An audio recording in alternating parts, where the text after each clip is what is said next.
Koalisi besar yang didukung Jokowi terus jadi sorotan sejumlah pimpinan partai politik. Sejumlah parpol non-parlemen pun ikut tertarik untuk bergabung.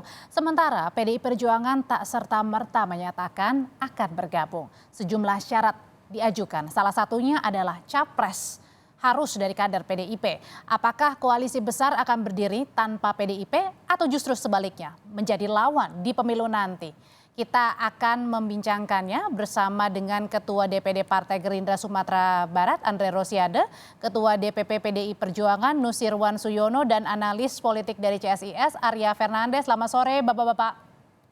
Selamat Selamat sore. sore. Saya ke Bang Andre dulu. Bang Andre, jadi kalau untuk syarat PDIP gabung adalah tiket untuk calon presiden. Setuju nggak nih dari Gerindra? Jadi begini, pertama kami Gerindra bersama PKB sudah memiliki koalisi yang namanya Koalisi Kebangkitan Indonesia Raya. Ditandatangani piagam kerjasamanya 13 Agustus tahun 2022, di mana dalam piagam kerjasama itu bahwa calon presiden dan wakil presiden akan diputuskan oleh Pak Prabowo bersama-sama dengan Gus Muhaimin.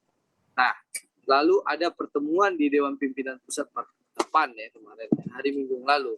Ada wacana untuk dilakukan koalisi besar, di mana Koalisi Kebangkitan Indonesia Raya akan bergabung bersama Koalisi Indonesia bersama ya, KIB ya, dan juga kita membuka diri dengan partai lain, termasuk dengan PDI Perjuangan. Nah, tentu kalau nanti akan ada penggabungan koalisi, misalnya KIR bergabung dengan KIB. Selama ini di KIR Pak Prabowo dan Gus Muhaimin yang akan memutuskan.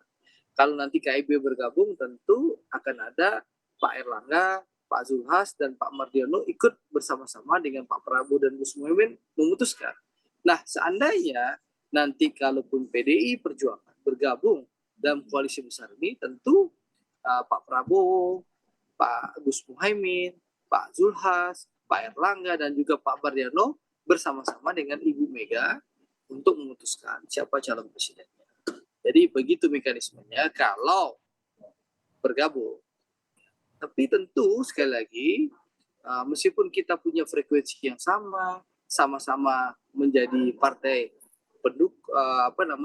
pemerintah, bersama-sama mengamankan Pak Jokowi di parlemen, tentu untuk memastikan koalisi ini bisa terbentuk butuh komunikasi yang intens, butuh pertemuan-pertemuan lanjutan, dan insya Allah pertemuan-pertemuan lanjutan itu akan dilakukan, termasuk kita akan bertemu dengan Bapak Nusirwan yang terhormat ini, senior kita ini, PDIP. Tentu Pak Prabowo akan bertemu dengan Ibu Mega. Tapi tentu sekali lagi butuh komunikasi yang intens, ya. Contoh saya sampaikan hari yang lalu kami bertemu dengan Perindo. Tahan dulu di sana, Bang Andre. Tahan dulu. Oke, saya bertanya ke Mas Arya nih. Mas Arya, mungkin nggak sih PDIP ini akan bergabung ke koalisi besar? Baik, terima kasih ya. Saya kira begini, koalisi besar ini kan salah satu milestone baru dalam proses pembentukan koalisi kita. Karena di dua koalisi sebelumnya, baik KIB maupun KIR, sejak 6 bulan terakhir relatif tidak ada progres yang signifikan, terutama terkait nominasi kandidat dan mekanisme dalam penentuan capres. Nah, jadi saya kira koalisi besar ini bisa jadi salah satu semacam titik temu ya di antara partai-partai yang bersepakat untuk mendorong satu koalisi yang lebih besar. Karena kalau kita hitung dari sisi kalkulasi di DPR ini mewakili hampir 50% kursi di DPR ya, minus PDI Perjuangan. Pertanyaannya apakah PDIP akan bergabung atau tidak? Saya kira untuk saat ini saya melihat PDIP sangat disiplin dalam menentukan, dalam merespon setiap manuver-manuver politik dan tidak terpancing juga oleh manuver-manuver politik yang ada ya. Dan PDIP saya kira juga menunggu betul apa yang akan disampaikan Bu Mega dalam pidato pada 1 Juni mendatang ya. Dan saya kira ke depan dengan konstelasi yang sekarang mulai berubah, tentu juga PDIP akan mempertimbangkan atau merancang sejumlah skenario-skenario. Termasuk dengan ikut gabung koalisi besar dengan syarat capres. Ya, saya kira itu syarat mutlak ya yang diberikan oleh PDI Perjuangan, karena kalau kita dengar pidato Bu Mega pada peringatan 50 tahun PDI Perjuangan, beliau menegaskan betul bahwa capres itu harus berasal dari kader partai. Nah, tentu saya kira kalau kita lihat perilaku politik PDIP selama ini, saya kira PDIP cukup konsisten dengan apa yang telah diucapkan, apalagi itu diucapkan langsung oleh Bu Mega. Gitu. Oke, saya tanyakan ke PDIP langsung, Pak Nusirwan, ini PDIP serius nggak sih untuk gabung ke koalisi besar? Syaratnya nggak main-main, capres harus dari PDIP. Pertanyaannya serius apa enggak? Memangnya sudah bergabung atau ada penggabungan? Kan belum. Calon presiden aja belum diomongin kok. Nanti maksudnya belum diomongin, belum disampaikan oleh Ibu Ketua Umum.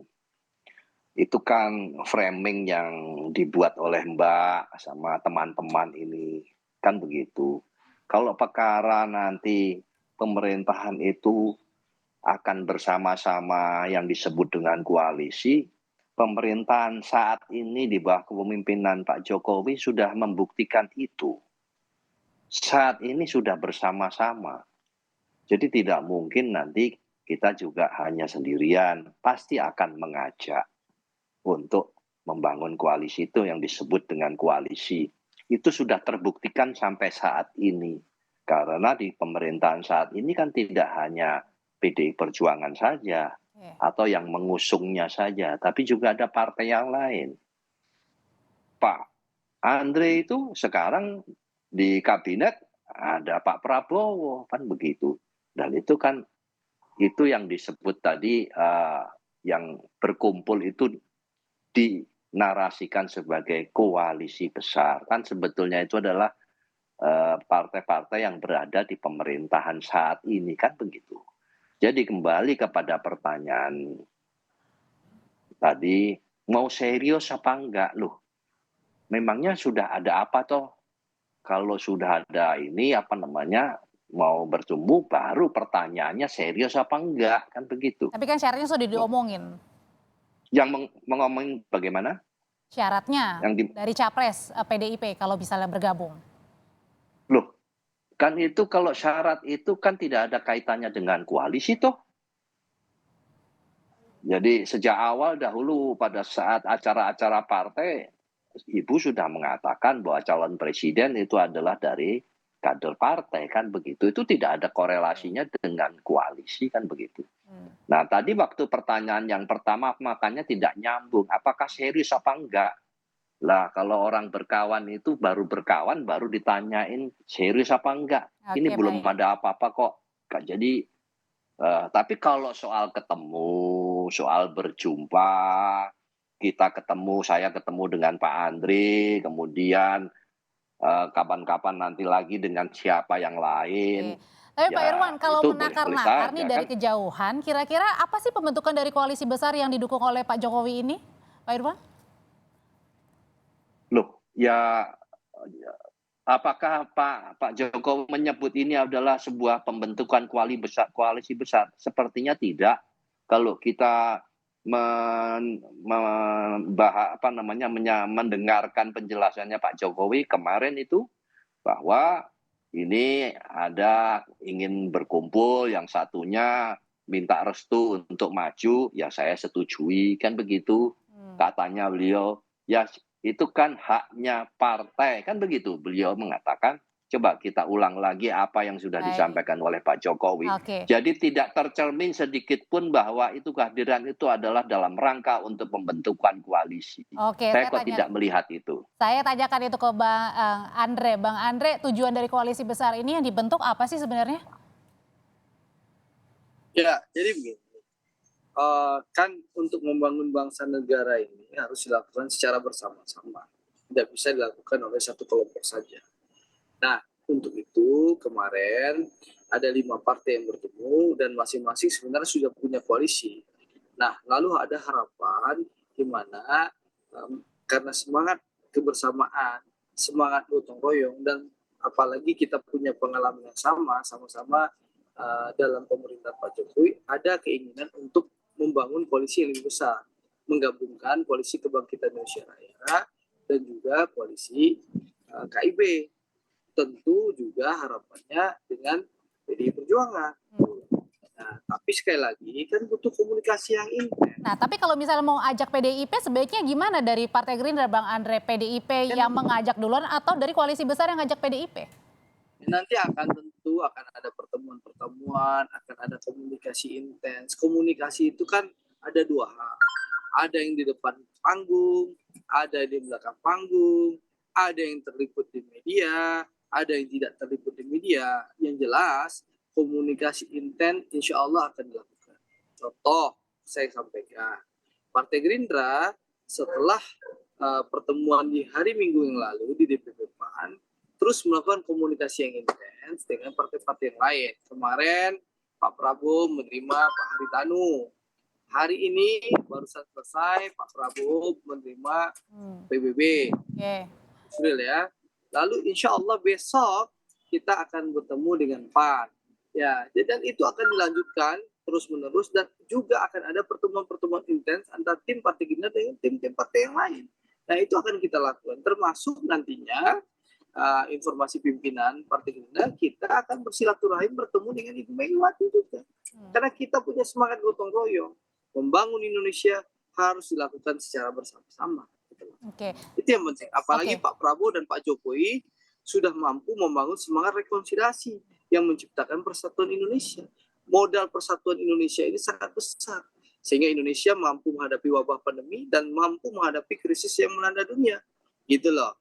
Dan ini ingin dilanjutkan semangat persatuan seperti itu dengan kita bersama-sama bergotong royong membangun bangsa Indonesia. Apalagi kita punya frekuensi yang sama-sama ingin melanjutkan pembangunan yang sudah dilaksanakan. Seperti itu. Dengan kehadiran dari Pak Jokowi beberapa kali di koalisi besar, terakhir juga di silaturahmi di PAN begitu, Mas Arya, ini apakah merupakan dukungan dari Pak Jokowi?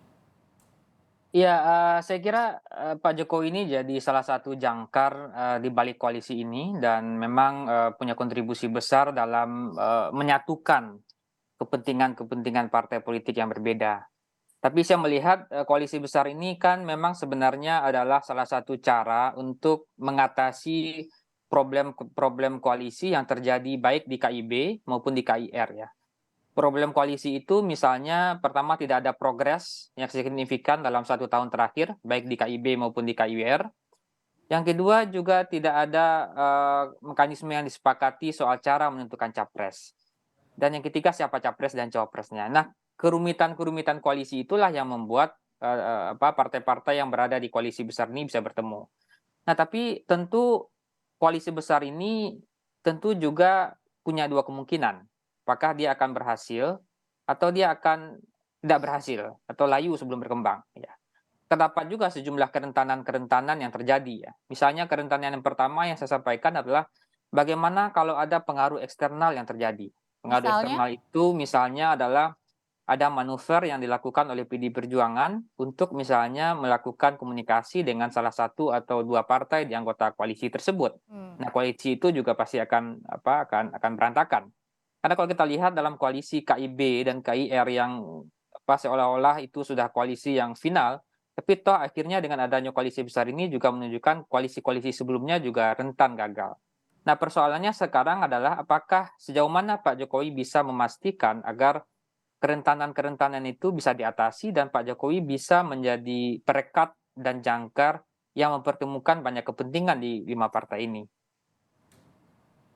Oke, baik, saya akan tanyakan ke PDIP sendiri. PDIP, Pak Irwan, kalau tadi nampaknya Gerindra ini juga sangat welcome kalau misalnya PDIP mau bergabung dengan berkomunikasi. Nah, nanti bentuk komunikasinya ini apakah PDIP yang akan mendekat ke koalisi besar atau koalisi besar yang harus mendekat ke PDIP? Ya, kalau menjawab itu nanti dinamika proses akan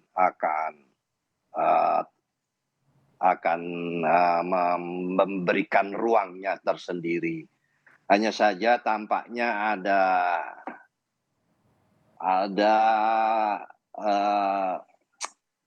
tidak cukup siap untuk menghadapi berbagai situasi seperti tadi yang diungkap oleh Mas Arya bahwa tampaknya selama ini eh, belum juga muncul progres ya, tidak ada progres. Kalau saya pribadi melihat itu adanya ketidakyakinan di dalam koalisi yang selama ini sudah terbentuk. Ketidakyakinannya tuh begini maksud saya, kalau memang itu secara kuantitatif angka kuota itu sudah memenuhi persyaratan, tentunya sebetulnya tidak terlalu rumit lagi, Mas Arya, tidak terlalu mengalami kesulitan dari sisi persyaratan untuk segera menetapkan. Jadi sebetulnya bahasa rumit itu sebenarnya tidak perlu lagi karena kan selama ini selalu mengalami kesulitan dari sisi pemenuhan kuota. Jadi kalau apalagi yang sudah besar, yang sudah terbentuk kuat, ya umumkan saja, gitu kan. Jadi kenapa mesti harus tunggu menunggu, nunggu apa lagi, kan begitu. Jadi itu yang pertama. Yang kedua tadi Singkat, saya Pak juga Irwan. cukup yang ke apa namanya atas apa yang disampaikan oleh Pak Prabowo ini tadi kan ada ungkapan saya tidak melihat adanya kesulitan begitu kan kesulitan di dalam menentukan. Ini ada sebuah sinyal yang tampaknya bahwa beliau siap untuk tidak pada Oke, baik. posisi yang Baik. diharapkan. Tadi saya membacanya demikian sehingga Baik. terkesan tidak terlalu rumit, tidak terlalu sulit, Baik. biasa-biasa saja Baik. begitu. Kami sudah tangkap. Terima kasih Pak Nusirwan, terima kasih Bang Andre Rosiade, terima kasih Mas Arya sudah berbagi informasi di Kompas Petang. Saya selalu kita ketemu lagi.